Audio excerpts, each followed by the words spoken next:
जय हिंद दोस्तों। आज हम लोग वेक्टर एनालिसिस का अगला चैप्टर पढ़ने जा रहे हैं जिसका नाम है cross product of two vector. Last 3 और 5 लेक्चर्स होगा जिसमें हमने डॉट प्रोडक्ट को कंप्लीट किया। ठीक है, डॉट प्रोडक्ट को पढ़ने के बाद ठीक है हम लोग मूव करते हैं अगले कंटेंट में जिसका नाम है cross product of two vectors. ठीक है, तो अब हम लोग पढ़ने जा रहे हैं cross product of two vectors. चलिए सबसे पहले हम लोग जानेंगे डेफिनेशन। ठीक है, जब हम डॉट प्रोडक्ट पढ़े थे तब हम लोग क्या किए थे, वहाँ भी हमने डेफिनेशंस पहले जाना। उसी तरह क्रॉस प्रोडक्ट में भी हम लोग क्या करेंगे, डेफिनेशन जानेंगे। तो पहले हम लोग को दो वेक्टर का क्रॉस करना है, तो दो वेक्टर हम लोग मान ही लेते हैं। यहाँ लिखते हैं let us consider two non zero vectors. क्या क्या, एक ए वेक्टर दूसरा बी वेक्टर। दो वेक्टर हमने मान लिया, एक ए दूसरा बी, दोनों जो है वो आपका नॉन जीरो है। Then their cross product is denoted and define as. कैसे डिफाइन करेंगे, तो सबसे पहले क्रॉस प्रोडक्ट को डिनोट ऐसे करेंगे। ये डिनोट करने का तरीका हुआ। डिफाइन कैसे करेंगे, तो A B sine theta N cap. ठीक है, यहाँ पे लिखिए वेयर ए क्या है, तो A is magnitude of A, B क्या है मैग्नीट्यूड ऑफ बी, थीटा क्या है angle between vector A and vector B, और एक टर्म इसमें और आता है एन कैप। ये एन कैप क्या है जी, तो N cap is the unit vector. इतना तो पता है कि ये यूनिट वेक्टर है क्योंकि इसमें कैप लगा हुआ है, लेकिन ये किसके प्लेन के परपेंडिकुलर है, तो N cap is a unit vector पर perpendicular to the plane of A vector and B vector। या ये भी कह सकते हो कि एन कैप एक यूनिट वेक्टर है जो A और B दोनों पे परपेंडिकुलर है। ठीक है, ऐसे भी बोल सकते हैं आप, कोई दिक्कत नहीं है, क्योंकि A और B के प्लेन में परपेंडिकुलर है तो उस प्लेन पे रहने वाले जितने सारे भी वेक्टर्स होंगे उस सब पे परपेंडिकुलर होगा। ठीक है, तो अगर A क्रॉस B ये इंडिकेट करने का तरीका हुआ। ठीक है, और इसका वैल्यू जो होगा वो A B sine theta N cap होगा, जहां ए का मैग्नीट्यूड है, बी वेक्टर का मैग्नीट्यूड है, थीटा दोनों के बीच का एंगल हो गया। और एन कैप के बारे में यहाँ पे करेक्ट इन्फॉर्मेशन देना जरूरी है कि एन कैप जो है ए और बी के प्लेन के परपेंडिकुलर है। तो आप ही बताइए, क्रॉस प्रोडक्ट जो होता है वो खुद एक वेक्टर हो जाता है, क्योंकि एन कैप ये आपका स्केलर हो गया, ये मतलब ये कोई मैग्नीट्यूड हो गया, और ये एन कैप उसका डायरेक्शन हो गया। ठीक है, तो मैग्नीट्यूड डायरेक्शन मिल करके एक वेक्टर बना देता है। तो क्रॉस प्रोडक्ट जो है खुद एक वेक्टर है जो कि यहाँ से दिखता है। लेकिन स्केलर प्रोडक्ट या डॉट प्रोडक्ट जो था, क्या था आपका, स्केलर था, इसलिए डॉट प्रोडक्ट का जो दूसरा नाम था उसको स्केलर प्रोडक्ट भी बोलते हैं। लेकिन क्योंकि वेक्टर प्रोडक्ट मतलब क्रॉस प्रोडक्ट जो है खुद एक वेक्टर है, इसलिए क्रॉस प्रोडक्ट को वेक्टर प्रोडक्ट भी बोला जाता है, जो कि हम लोग नोट में जानेंगे। तो सबसे पहले हम लोग क्या हुआ कि डेफिनेशन जान लिए कि अगर ए और बी दो नॉन जीरो वेक्टर्स है तो उसके क्रॉस प्रोडक्ट को हम लोग ए क्रॉस बी से इंडिकेट करेंगे। और जहाँ तक उसकी वैल्यू की बात है वो हो जाएगा A B sine theta N cap, जहाँ ए क्या है, बी क्या है, थीटा क्या है और एन कैप क्या है, ये सारा इन्फॉर्मेशंस हम लोग को आना चाहिए। तो this is the definition of the cross product of two vectors. ठीक है, अब हम लोग यहाँ से क्या करेंगे, कुछ नोट्स पढ़ने जाते हैं। कुछ नोट्स है जो कि हम लोग को जानना है। ठीक है, नोट्स नंबर 1 क्या अभी देखें कि जो क्रॉस प्रोडक्ट है, cross product is also known as vector product. Cross product को हम लोग वेक्टर प्रोडक्ट से भी जानते हैं। अब बोलो कि जब क्रॉस प्रोडक्ट खुद एक वेक्टर हो गया तो उसका जो डायरेक्शन होगा वो क्या होगा, वो ए और बी के प्लेन के परपेंडिकुलर होगा। ठीक है, और हमको पता है किसी प्लेन के परपेंडिकुलर, सपोज दैट मेरा जो हाथ है, ये मेरा जो हैंड है, ये मेरा जो पाम है, ये भी एक सरफेस है। तो इस सरफेस के परपेंडिकुलर दो डायरेक्शन होगा, एक इस सरफेस के ऊपर की तरफ और दूसरा इस सरफेस के नीचे की तरफ, मतलब इस पाम के नीचे की तरफ। तो किसी प्लेन के परपेंडिकुलर हमेशा दो डायरेक्शन होता है। अब सवाल यह है कि जब हम ए क्रॉस बी करते हैं तो उसका डायरेक्शन हम कैसे डिसाइड करेंगे, ठीक है। ये एक इंपॉर्टेंट क्वेश्चन है यहाँ पे आपको, और वो आपको जानना चाहिए। ओके, चलो नंबर 2। अब हम लोग क्या करते हैं, इसका डायरेक्शन पता करते हैं। लिखो, the direction of the vector, कौन सा वेक्टर, तो ए क्रॉस बी, ठीक है, is decided by the following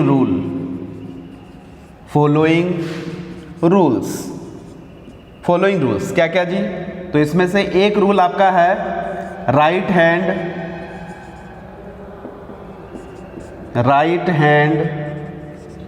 thumb rule. दूसरा होता है स्क्रू रूल। ये दोनों क्या है, ये आपको हम अभी जस्ट बताते हैं। इसका मतलब कभी भी दो वेक्टर के क्रॉस प्रोडक्ट का डायरेक्शन जानना है तो हमको दो में से किसी एक रूल को फॉलो करना पड़ेगा, एक राइट हैंड थंब रूल या फिर स्क्रू रूल। दोनों ही केस में आपको वो डायरेक्शन प्रोवाइड कर देगा कि ए क्रॉस बी जो है उसका डायरेक्शन उस ए क्रॉस बी के प्लेन के परपेंडिकुलर तो होगा ही, लेकिन किधर होगा, ये बाहर की तरफ जाएगा या फिर भीतर की तरफ जाएगा, ये डिसाइड करेगा ये दोनों रूल, ठीक है। तो इस रूल को हम लोग आगे देखते हैं, तब तक एक नज़र इसको आप देख सकते हैं।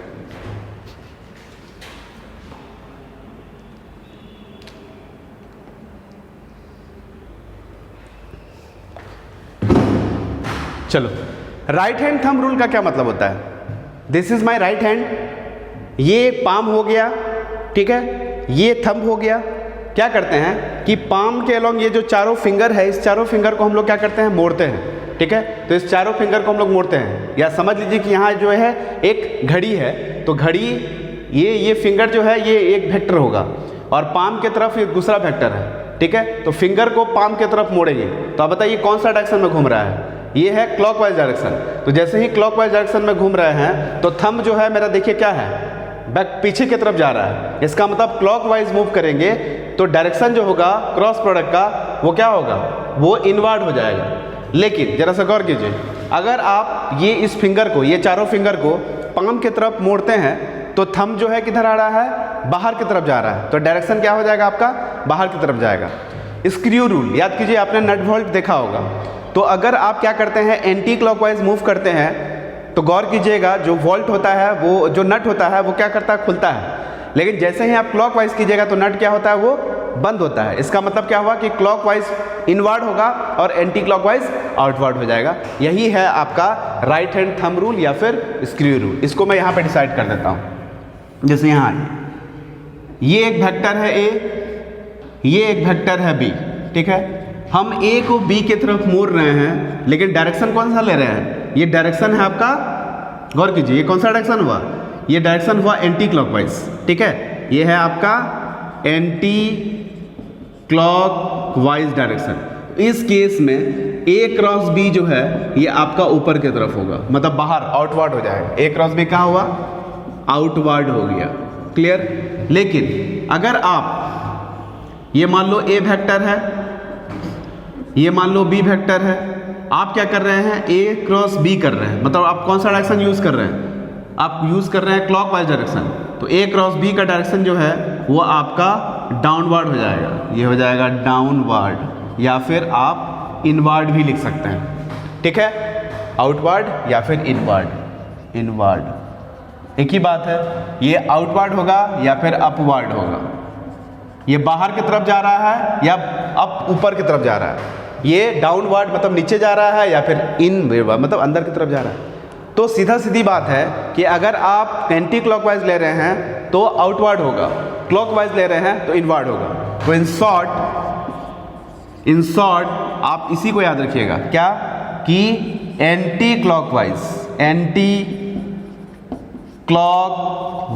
डायरेक्शन, अगर आप एंटी क्लॉकवाइज डायरेक्शन ले रहे हैं तो ये आउटवर्ड होगा, मतलब बाहर की तरफ डायरेक्शन हो जाएगा। ठीक है। अगर आप क्लॉकवाइज डायरेक्शन ले रहे हैं, क्लॉकवाइज डायरेक्शन ले रहे हैं, ठीक है, तो ये आपका इनवर्ड हो जाएगा, इनवर्ड हो जाएगा। क्लियर? तो इन शॉर्ट मतलब शॉर्ट में आप जो है ये याद रखिए, आप इसको कभी भी अगर आपको क्रॉस प्रोडक्ट का साइन मतलब सॉरी डायरेक्शन पता करना है तो इसको आप दिमाग में रख सकते हैं, यही आपको हेल्प करेगा। क्लियर?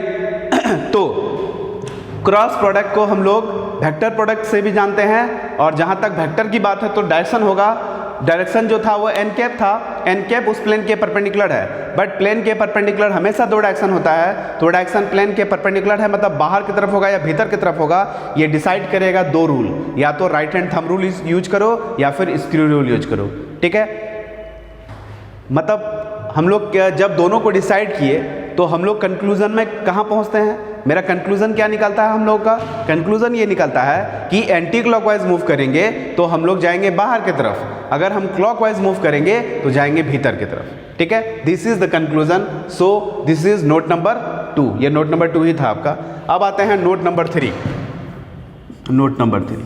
ठीक है, अब हम क्या करेंगे, क्योंकि हमको पता है A B sine theta N cap, A cross B क्या होता है, A B sine theta N cap, sine 0 degree भी 0 होता है, साइन 180 डिग्री भी 0 होता है। इसका मतलब अगर दो वेक्टर पैरेलल हो जाएगा तो दोनों का क्रॉस प्रोडक्ट 0 वेक्टर हो जाएगा। यहाँ लिख सकते हैं if a vector parallel to B vector then उस केस में ए क्रॉस बी जो होगा वो आपका 0 वेक्टर हो जाएगा। याद कीजिए, क्रॉस प्रोडक्ट में हमेशा वेक्टर बनता है और डॉट प्रोडक्ट में क्या बनता था, स्केलर बनता था। तो दो वेक्टर अगर पैरेलल हो जाए तो क्रॉस प्रोडक्ट क्या होगा, 0 हो जाएगा। क्लियर? नेक्स्ट आइए, चौथा नंबर।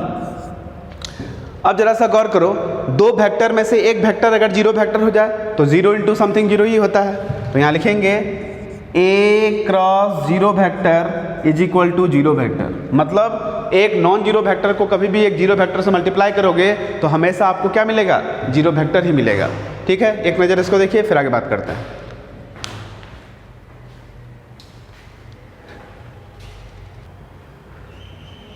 ठीक है, अब हम लोग अगला नोट देखते हैं, 5th नंबर। इफ मान लो कि ए वेक्टर जो है वो परपेंडिकुलर टू बी वेक्टर है, तो A vector perpendicular to B vector मतलब थीटा बराबर कितना होगा, 90 डिग्री।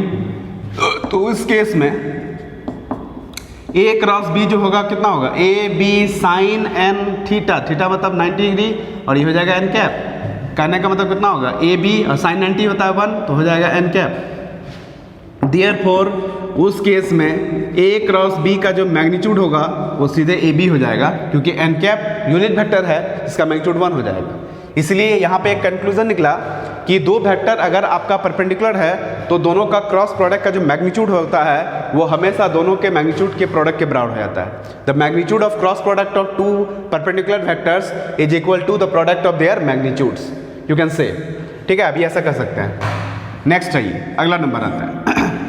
मान लो कि ए जो है आप यूनिट वेक्टर है, इसका मतलब इसका मैग्नीट्यूड कितना दिया हुआ है 1, बी वेक्टर भी आपका यूनिट वेक्टर है।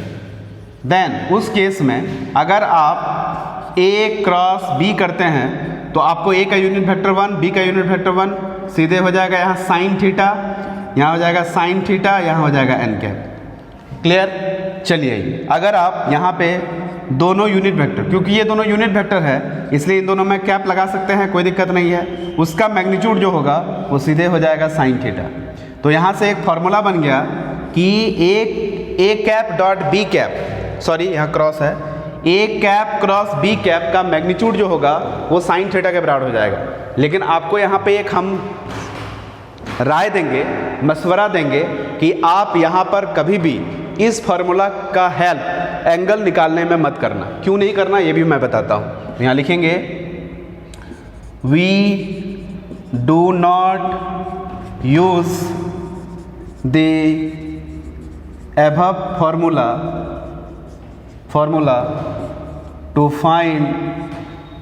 Find angle between vector A and vector b. Clear? यहाँ पे मैंने एक रेस्ट्रिक्शंस आपको दे दिया कि आप कभी भी इस फॉर्मूला का यूज एंगल निकालने के लिए नहीं कर सकते हैं। बोलो क्यों नहीं कर सकते हैं? चलिए, मैंने आपको पहले भी बताया था कि मान लो कि ये दोनों वेक्टर है, तो दो वेक्टर के बीच का एंगल क्या होता है, जहां दोनों का टेल मिलेगा या फिर दोनों का हेड मिलेगा। स्ट्रेट लाइन के केस में अगर एक डिग्री एक एंगल 30 है तो दूसरा आप 150 बोल सकते हैं, लेकिन वेक्टर के केस में ऐसा नहीं होता है। 30 है तो 30 होगा, 150 है तो 150, दोनों में से कोई एक ही होगा। ठीक है, तो जरा सा गौर कीजिए। अब ये साइन थीटा है और साइन थीटा का value magnitude of a cross b है। ऑब्वियसली कोई मैग्नीट्यूड है तो कुछ ना कुछ नंबर आएगा।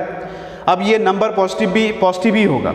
आपको पता है कि थीटा का जो रेंज होता है एंगल में वो होता है 0 से 180 डिग्री, और हमको पता है फर्स्ट क्वाड्रेंट में भी साइन पॉजिटिव, सेकंड क्वाड्रेंट में भी साइन पॉजिटिव। मान लो कि ए क्रॉस बी का जो मैग्नीट्यूड है वो आपका हाफ आ गया, तो आप बताइए कैसे डिसाइड करेंगे कि साइन थीटा बराबर हाफ है तो थीटा बराबर 30 ही लेना है या 150 लेना है, क्योंकि दोनों ही केस में तो आपका 1 हाफ ही आता है। साइन 30 भी लोगे तब भी हाफ होगा और साइन 150 भी लोगे तब भी हाफ होगा, क्योंकि साइन का वैल्यू फर्स्ट क्वाड्रेंट में भी पॉजिटिव होता है और सेकंड क्वाड्रेंट में पॉजिटिव होता है। मतलब हियर यू कांट डिसाइड, ठीक है, whether the angle is theta और angle is 180 degree minus theta. आप ये डिसाइड नहीं कर सकते हैं कि यहाँ थीटा होगा कि 180 डिग्री माइनस थीटा होगा।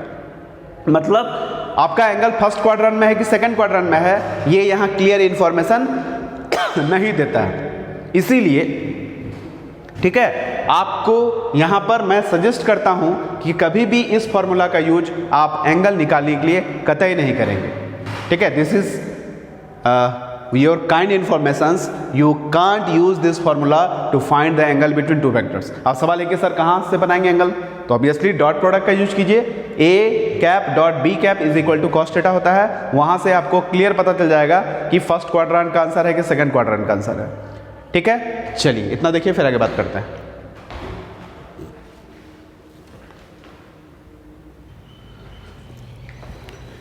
चलिए अब हम लोग अगला पॉइंट आते हैं। अब हम लोग orthogonal system of unit vector का क्रॉस प्रोडक्ट देखते हैं। ठीक है, क्या लेते हैं, let us consider orthogonal system of unit vectors. हम लोग कंसिडर कर रहे हैं orthogonal system of unit vectors. ठीक है, कहने का मतलब आई कैप, जे कैप एंड के कैप, ये हम लोग ले रहे हैं। हमको पता है सपोज दैट ये मान लो एक्स एक्सिस है, ये वाई एक्सिस है, ये जेड एक्सिस है। इसके अलग यूनिट वेक्टर आई कैप, इसके अलग यूनिट वेक्टर जे कैप और इसके अलग यूनिट वेक्टर के कैप होता है। ठीक है, तो दो बातें हो सकती हैं। सबसे पहले आई क्रॉस जे, याद कीजिए आई को जे से क्रॉस कर रहे हैं तो कौन सा डायरेक्शन हो रहा है, एंटी क्लॉकवाइज। तो गौर कीजिए, आई क्रॉस जे जब हम करेंगे तो हमको पता है आई का मैग्नीट्यूड 1, जे का मैग्नीट्यूड 1, तो यहाँ लिखेंगे 1 1, और आई और जे के बीच में जो 90 डिग्री है, मतलब थीटा एंगल दोनों के बीच में क्या होता है, एक्स और वाई के एक्सिस के बीच का एंगल कितना होता है, 90 डिग्री, तो दिस इज 90 डिग्री। और यहाँ हो जाएगा एन कैप। याद कीजिए एन कैप क्या होता है, आई और जे के प्लेन के परपेंडिकुलर। हमको पता है एक्स वाई प्लेन का परपेंडिकुलर हमेशा जेड होता है, और जेड के लोग यूनिट वेक्टर के वेक्टर है, इसलिए यहाँ एन कैप की जगह में हो जाएगा के कैप। तो फाइनली कितना हो जाएगा जी, यहाँ पे के कैप, मतलब आई क्रॉस जे करोगे तो हमको के कैप मिल जाएगा। ठीक है, उसी तरह से जे क्रॉस के, जे को के से क्रॉस करोगे तो बोलो कितना मिल जाएगा, ऑब्वियसली आई मिल जाएगा। उसी तरह से के क्रॉस आई करेंगे तो कितना मिल जाएगा, तो के क्रॉस आई कहाँ पे दिख रहा है आपका, के क्रॉस आई, फिर एंटी क्लॉकवाइज है तो के क्रॉस आई कितना हो जाएगा, जे हो जाएगा। तो ये है कहानी। ठीक है, चलिए आइए अब एक चीज़ और देख लेते हैं। ए, अब बी नंबर आते हैं। अब आई क्रॉस आई, क्योंकि दोनों सेम है, बीच का एंगल 0 डिग्री हो गया और साइन 0 0 हो जाता है, इसलिए आई क्रॉस आई जे। उसी तरह से जे वेक्टर, जे क्रॉस जे कितना होगा, ये भी 0 वेक्टर। उसी तरह से के क्रॉस के कितना होगा, ये भी 0 वेक्टर हो जाएगा। क्लियर, तो ये है आपका orthogonal system of unit vector में क्रॉस प्रोडक्ट क्या होता है और डॉट प्रोडक्ट क्या होता है। ठीक है, ये चीज़ आपको समझ में आ गया होगा। एक आपको ट्रिक बताता है सी नंबर में, कभी भी आई क्रॉस जे का क्रॉस क्या होगा, इसके लिए आपको क्या करना है, एक इस तरह से साइकिल बना लो। ठीक है, जैसे मान लो ये एंटी क्लॉकवाइज डायरेक्शन लेता है। ठीक है, तो ये एक क्रॉस के पास आई, एक के पास जे, एक के पास के कर देंगे। तो हम आई क्रॉस जे करेंगे तो हमको के मिला था, देखो आई क्रॉस जे करेंगे तो के मिला था, के क्रॉस आई करेंगे तो जे मिलेगा, जे क्रॉस के करेंगे तो आई मिलेगा, जो कि दिख रहा है। उल्टा अगर हम करेंगे तो अगर हम करते हैं जे क्रॉस आई, हमने ये वाला डायरेक्शन चूज किया तो यहाँ सीधे हो जाएगा माइनस के कैप। उसी तरह हम लेंगे आई क्रॉस के, यहाँ लेंगे आई क्रॉस के, ठीक है, आई से के उल्टा डायरेक्शन में जा रहे हैं इसलिए हो जाएगा माइनस जे कैप। उसी तरह जे क्रॉस के, यहाँ हो जाएगा जे क्रॉस के, अगर हम ये ले रहे हैं तो जे के तो ये हो जाएगा माइनस आई कैप। इसका मतलब क्लॉकवाइज डायरेक्शन लेंगे तो पॉजिटिव, सॉरी क्लॉकवाइज डायरेक्शन लेंगे तो नेगेटिव और एंटी क्लॉकवाइज लेंगे तो क्या होगा, पॉजिटिव। इसका मतलब कभी भी हमको orthogonal system of unit vector का क्रॉस प्रोडक्ट देखना है तो इस साइक्लिक ऑर्डर वाला का जो कॉन्सेप्ट है इसको यूज करेंगे, ठीक है। जे क्रॉस के करेंगे तो आई, मतलब अगर इस डायरेक्शन में तो पॉजिटिव लेना है और जहाँ डायरेक्शन आप चेंज कर रहे हैं तो निगेटिव हो जाएगा। तो ये बहुत ईजी है, इसको आपको आना चाहिए, ठीक है। एक नज़र इसको देखिए फिर आगे बात करते हैं।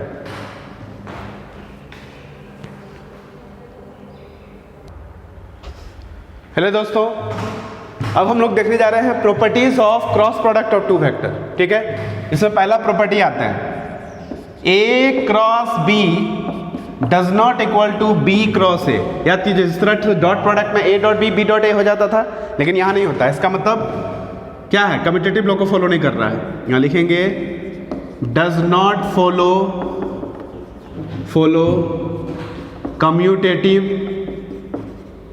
कम्यूटेटिव लॉ, ये कम्यूटेटिव लॉ को फॉलो नहीं कर रहा है।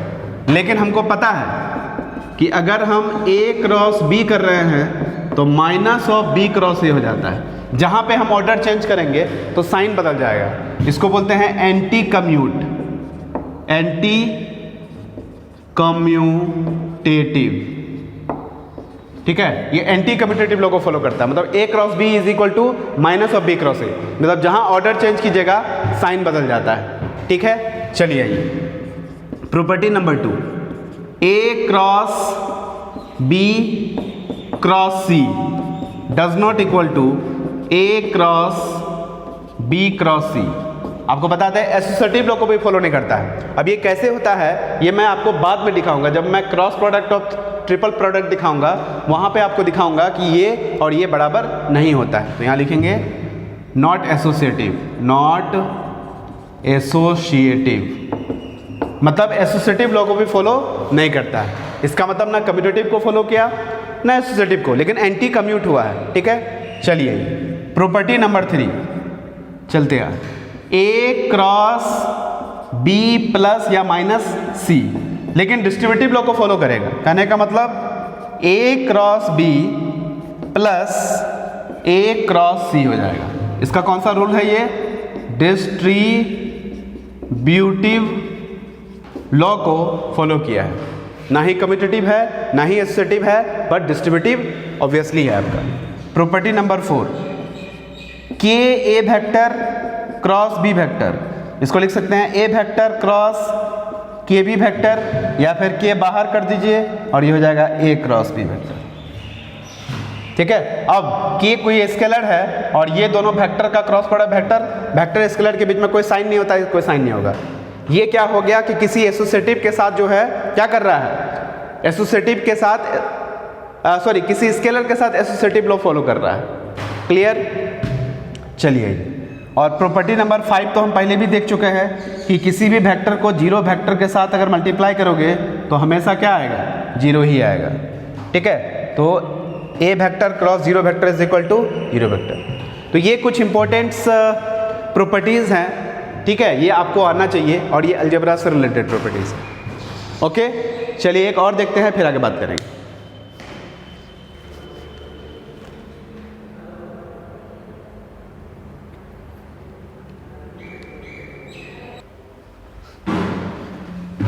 चलिए देखिए अगला पॉइंट है कि if a cross B is equal to zero vector हो जाए। गौर कीजिए, अगर ए क्रॉस बी जीरो हो जाता है तो what are the possibilities, then number 1 क्या हो सकता है, नंबर 1 ए या तो जीरो वेक्टर हो जाए और नंबर 2 बी या तो जीरो वेक्टर हो जाए, या फिर number 3 a parallel to B vector. मतलब दो वेक्टर का क्रॉस प्रोडक्ट अगर जीरो हो जाता है तो व्हाट आर द पॉसिबिलिटीज, ये बहुत इंपॉर्टेंट है। जब भी जेई वगैरह का क्वेश्चन रहता है तो ये तीनों चीज एनालिसिस करना पड़ता है, ठीक है। अगर आप तीनों चीज में से कोई एक भी चीज मिस कर जाते हैं तो वैसे केसेस में आप क्वेश्चंस नहीं बना पाएंगे। अगर आपको क्वेश्चंस बनाना है तो आपको वेक्टर को एनालिसिस करना पड़ेगा, जो कि मैंने यहाँ किया है। दो वेक्टर का क्रॉस प्रोडक्ट अगर जीरो है तो ये कोई ज़रूरी नहीं है कि दोनों में से दोनों जीरो हो जाए, दोनों में से एक भी जीरो हो जाए। ऐसा भी सिचुएशन हो सकता है कि दोनों पैरेलल होगा तब भी जीरो हो जाएगा, क्योंकि दो वेक्टर पैरेलल होता है तो बीच का एंगल या तो जीरो होता है या तो 180 डिग्री होता है। That's why their cross product becomes zero. So these are three possibilities if A cross B is equal to 0. Okay, चलिए अगला पॉइंट है। अब मान लो कि हमको दो वेक्टर के प्लेन के परपेंडिकुलर एक वेक्टर लिखना है, तो यहाँ लिख सकते हैं ए वेक्टर, या फिर लिखेंगे, अच्छा बताइए किसी प्लेन के परपेंडिकुलर कितना वेक्टर्स, तो किसी प्लेन के perpendicular infinite number of vectors होता है, ठीक है। यहाँ लिख सकते हैं infinite number of vectors can be या can be written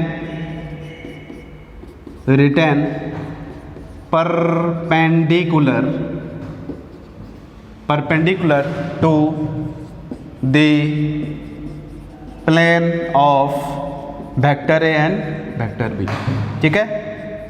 they are वे होंगे, दे आर, वो कितना होगा जी, हमको कहता है किसी प्लेन के परपेंडिकुलर कोई वेक्टर लिखना है।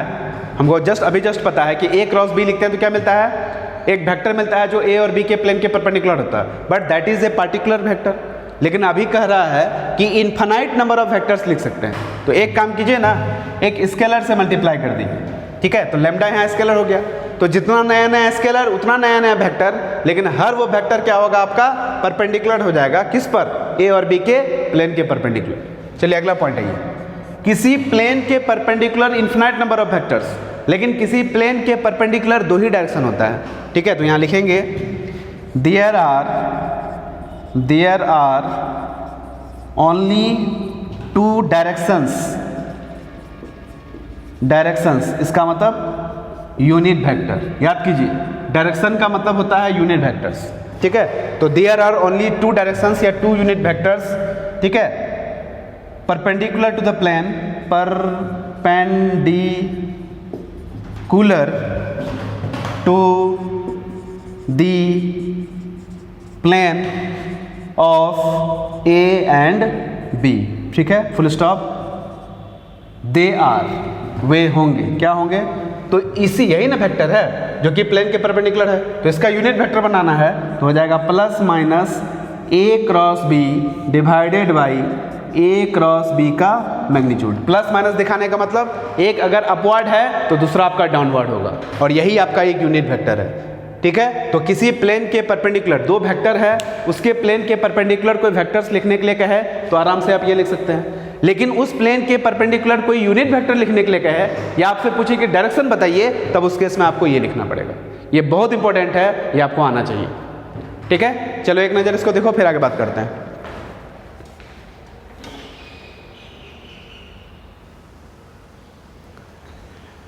एक काम करते हैं, ये लेक्चर थोड़ा सा लेंदी हो रहा है, इसलिए मैं इस लेक्चर को यही क्लोज करता हूँ, ठीक है। और ये फर्स्ट लेक्चर है क्रॉस प्रोडक्ट का, इसलिए इसको तो देखना मस्ट है आपको। और इसके बाद हम लोग सेकंड लेक्चर में एंट्री मारेंगे, जो बाकी रिमेनिंग पार्ट है वो मैं सेकंड लेक्चर में पढ़ूंगा, ठीक है। तो तब तक good bye and happy learning.